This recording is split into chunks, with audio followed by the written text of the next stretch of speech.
ഈ കഥയുടെ പേര് ജസ്റ്റിസ് തോട്ടത്തിൽ രാധാകൃഷ്ണൻ ഞാനും എന്നാണ് കഥയുടെ പേര്.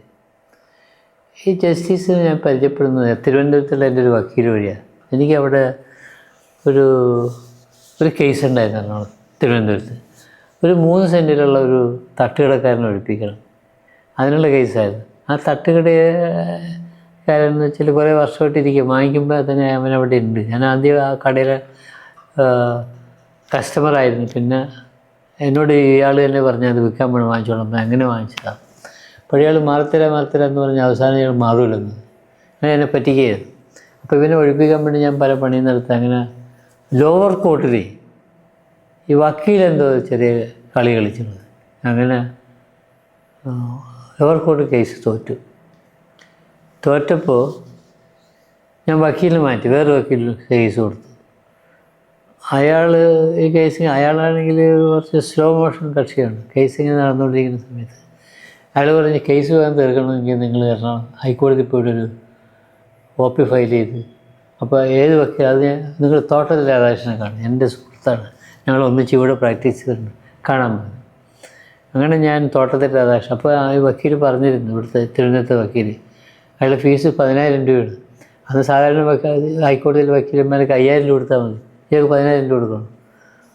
അത് കൊടുക്കാമെന്ന് പറഞ്ഞു. പിന്നെ ഞാൻ വക്കീലിനെ ചെന്ന് കണ്ടു. അത് ബാനർജി റോഡിലാണ് ഇയാളുടെ ഓഫീസ്. ബാനർജി റോഡിൻ്റെ ആ പള്ളിയുടെ ചേർന്നാണ് ഇയാളുടെ ഓഫീസ് ഇരിക്കുന്നത്. സെൻറ്റ് ആൾബർട്ട്സ് സ്കൂളിൻ്റെയും കോളേജിൻ്റെയൊക്കെ അടുത്തായിട്ട് വരും. അങ്ങനെ ഞാൻ ഇയാളുടെ ഓഫീസിൽ പോയി ഞാൻ കണ്ടു. ഇന്നാൾ വന്ന് പറഞ്ഞിട്ടാണ് അപ്പോൾ വക്കീൽ വിളിച്ച് പറഞ്ഞിരുന്നത് ഫയൽ കൊണ്ടുവന്നത്. അപ്പോൾ ഫയലെന്ന് വെച്ചാൽ 3-4 കേസ് വന്നതിൻ്റെ ഫയൽ എല്ലാം കൂടെ ഇത്ര ഒരു 1/2 കിലോ വരും പേപ്പറെല്ലാം കൂടെ. ഞാൻ ആ ഫയൽ അയാളെ ഏൽപ്പിച്ചു.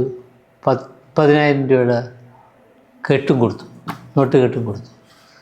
അപ്പോൾ അയാൾ പറഞ്ഞു, ഞാൻ ഫയൽ പഠിച്ച് തയ്യാറാക്കിയിട്ട് നിങ്ങളെ അറിയിക്കാം, പോയിക്കോളാൻ പറഞ്ഞു. ഞാൻ വിളിക്കുമ്പോൾ വന്നാൽ നിന്നാൽ. അങ്ങനെ ഞാൻ ഫയലെല്ലാം കൊടുത്ത് പൈസയും കൊടുത്ത് ഞാൻ തിരുവനന്തപുരത്തേക്ക് യാത്രയായി. ഒരു 1-2 മാസം കഴിഞ്ഞപ്പോഴത്തേക്കും കോൾ വന്നു, ഇത് വക്കീലിൻ്റെ ഓഫീസിൽ കോൾ വന്നു. അപ്പോൾ ഈ വക്കീലിൻ്റെ ഒരു ജൂനിയർ പണിക്കരുണ്ട്, അയാൾ തൊട്ട് താഴെയുള്ള വക്കീൽ, അയാൾ എന്നെ വിളിച്ച് പറഞ്ഞു, ഞാൻ നിങ്ങൾ പേപ്പറൊക്കെ റെഡിയായിട്ടുണ്ടെന്ന് ഒപ്പിടാൻ പറഞ്ഞു. അങ്ങനെ ഞാൻ ഇന്ന ദിവസം വരാമെന്ന് അയാളെ അറിയിച്ച്. പക്ഷെ ആ സമയത്ത് പത്രത്തിലൊരു വാർത്ത കണ്ട്, തോട്ടത്തിൽ രാധാകൃഷ്ണൻ ജസ്റ്റിസായി പോകാനുള്ള സാധ്യതയുണ്ട്, ഈ ജസ്റ്റിസിൻ്റെ ലിസ്റ്റിൽ വന്നിട്ടുണ്ട്, ജഡ്ജിയുടെ ലിസ്റ്റിൽ എങ്ങനെ വന്നതാണെന്ന് പറഞ്ഞ് പത്രത്തിലൊരു വാർത്ത കണ്ടു. ആ വാർത്ത കണ്ട ശേഷം ഞാൻ അവിടെ ഒപ്പിടാൻ ചെല്ലുന്നു. അപ്പോൾ ഞാൻ അവിടെ ഇയാളുടെ മുറി ചെന്നു. പിന്നെ ഈ പണിക്കരുടെ മുറി ചെന്നു. അപ്പോൾ പേപ്പർ എടുത്ത് ഒപ്പിട്ടോളാൻ പറഞ്ഞു. അപ്പോൾ എല്ലാ പേജിലും ഒപ്പിടും, കുറേ പേജൊക്കെ അടിച്ച് വെച്ചിട്ടുണ്ട്. അപ്പോൾ ഞാൻ പറഞ്ഞു ഒപ്പിടുന്നതിന് മുമ്പ് എനിക്ക് തോട്ടത്തിൽ രാധാകൃഷ്ണൻ എന്ന് വക്കീലൊന്ന് കണ്ടിട്ട് ഞാൻ ഒപ്പിടുന്നുണ്ട്. എന്നാൽ ശരി സാർ, ഇപ്പോൾ ഒരു ഇവിടെ വെയിറ്റ് ചെയ്ത് കാണുന്നതാണ്. അങ്ങനെ രാവിലെ സമയം, അപ്പോൾ ആ പുള്ളി കോടതി പോകാനുള്ള സമയമാണ്.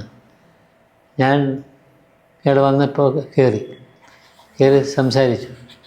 സംസാരിച്ചിട്ട് ഞാൻ പറഞ്ഞു, ഈ കേസ് സാർ മുഴുവൻ പഠിച്ചിട്ടുണ്ടെന്ന് ചോദിച്ചു. അപ്പോൾ ശരിക്കും അയാൾ പഠിച്ചിട്ടില്ല, അയാളുടെ ജൂനിയറാണ് ഇതൊക്കെ പഠിച്ച് തയ്യാറാക്കിയിരിക്കുന്നത്. ഞാൻ പറഞ്ഞ ഈ കേസിൽ പാളിച്ച വന്നിട്ടുണ്ട്, ലോവർ കോർട്ടിൽ ഇങ്ങനെ ഒരു തോൽവി സംഭവിച്ചിട്ടുണ്ട്, അത് ഈ കേസിനെ ബാധിക്കുമെന്ന് കൂടെ നോക്കണം. കാരണം സാറ് ജഡ്ജാകാൻ പോകുന്നത് അറിഞ്ഞുകൊണ്ടാണ് പത്രത്തിൽ കണ്ട് സാറ് ജഡ്ജാകാൻ പോകുന്നത്. അപ്പോൾ ജഡ്ജാകാൻ പോകുന്ന ഒരാൾ എടുത്ത് ഫയൽ ചെയ്തൊരു കേസ് തോറ്റുപോയി എന്നറിഞ്ഞാൽ മോശമല്ലേ. പക്ഷേ എനിക്കാണെങ്കിൽ ഒന്നും നഷ്ടപ്പെടാനില്ല, കൂടി വന്ന് എനിക്കൊരു 3 സെൻറ്റ് സ്ഥലവും പോകുള്ളത്. അപ്പോൾ അയാൾ പറഞ്ഞു, ഒരു കക്ഷി എൻ്റെ അടുത്ത് ഇതുപോലെ പറഞ്ഞിട്ടില്ല, ഒരു വക്കീലിനെ സേവ് ചെയ്യാൻ വേണ്ടി ഇങ്ങനെ ഒരാൾ പറയണേ എൻ്റെ ലൈഫിൽ ആദ്യമായിട്ടാണ്. നിങ്ങളൊരു പണി, നാളത്തെ കഴിഞ്ഞ് പോവാം, ഞാൻ ഒന്ന് പരിശോധിക്കട്ടെ എന്ന്. അപ്പോൾ എന്നോട് പറഞ്ഞു, പറ്റിയെങ്കിൽ നാളെ വൈകിട്ട് വന്നോളൂ, നിങ്ങൾ അവിടെ നിന്ന് വന്നല്ലേ, ഏതെങ്കിലും മുറിയെടുത്ത് താമസിക്കും, ഞാൻ ഏർപ്പാട് ചെയ്യാം. ഞാൻ മുറിയൊന്നും വേണ്ട, എനിക്കിവിടെ വീടുകളൊക്കെ ഉണ്ട്, എറണാകുളത്ത് വീടുണ്ട്, ഞാൻ ഇവിടെ താമസിച്ചോളാം, നാളെ വൈകിട്ട് ഞാൻ വരാമെന്ന്. പിറ്റേ ദിവസം വൈകിട്ട് ഞാൻ ഇയാളുടെ മുറിയിൽ ചെല്ലുമ്പോൾ, അപ്പോൾ കോടതിയിൽ നിന്ന് ഇയാൾ വീട്ടിൽ വന്നതാണ്, ഇയാൾ ഓഫീസിൽ വന്നതാണ്. മുറി കയറുമ്പോൾ ഇയാളുടെ മേശപ്പുറത്ത് ഒരു 10,000-ൻ്റെ കെട്ടിരിപ്പുണ്ട്. അപ്പോൾ എനിക്ക് മനസ്സിലായി കേസ് കിട്ടിത്തിരിക്കുകയാണ്, കേസ് എടുക്കുന്നില്ല. അങ്ങനെ എന്നോട് പറഞ്ഞു, താൻ പറഞ്ഞു ശരിയാണ്, ഈ കേസ് നിൽക്കില്ല, ഹൈക്കോടതി നിൽക്കില്ല, അതുകൊണ്ട് താൻ ഈ ഫയൽ കൊണ്ടുപോയിക്കോ, പൈസയും കൊണ്ടുപോയിക്കോ, 10,000 രൂപ ഇരിക്കുന്നത് എന്നെ മുന്നോട്ടെടുത്തിട്ട്. അപ്പോൾ ഞാൻ പറഞ്ഞു, ഇവിടെ ഇത്ര ഈ ഒരു കെട്ട് ഫയൽ മുഴുവൻ പഠിച്ച് ഇതൊക്കെ തയ്യാറാക്കിയതിന് ഞാൻ ഇതെടുത്തിട്ട് പോകുന്നത് ഒരു കുറ്റബോധം എനിക്കുണ്ട്, അത് ശരിയല്ല.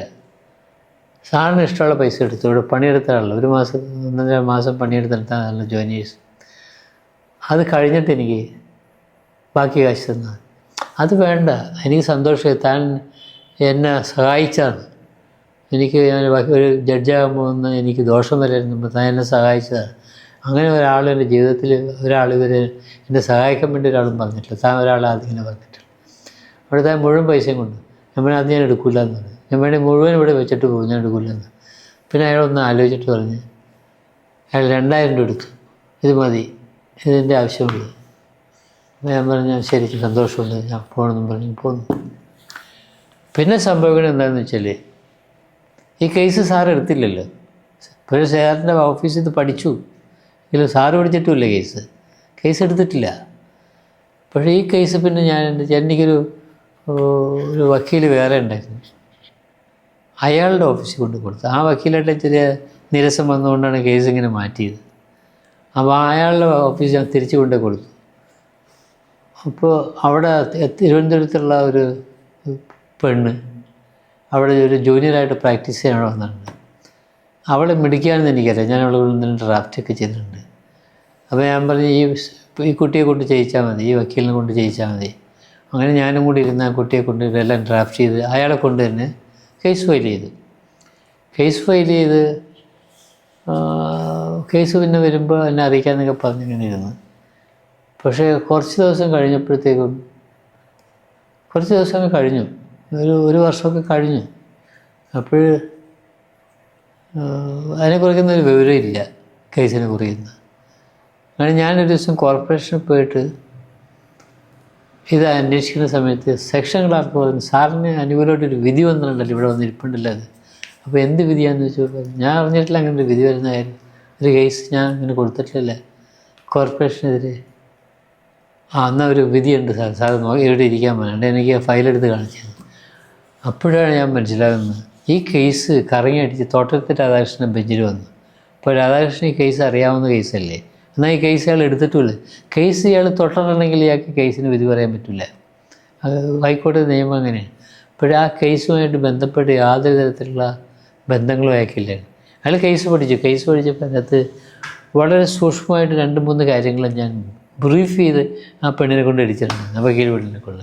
അതിൽ ഒന്ന്, ആദ്യം ഒരു പൊളിക്കൽ നടന്നു, 2007 ഒരു പൊളിക്കൽ നടന്നു ഇവിടെ.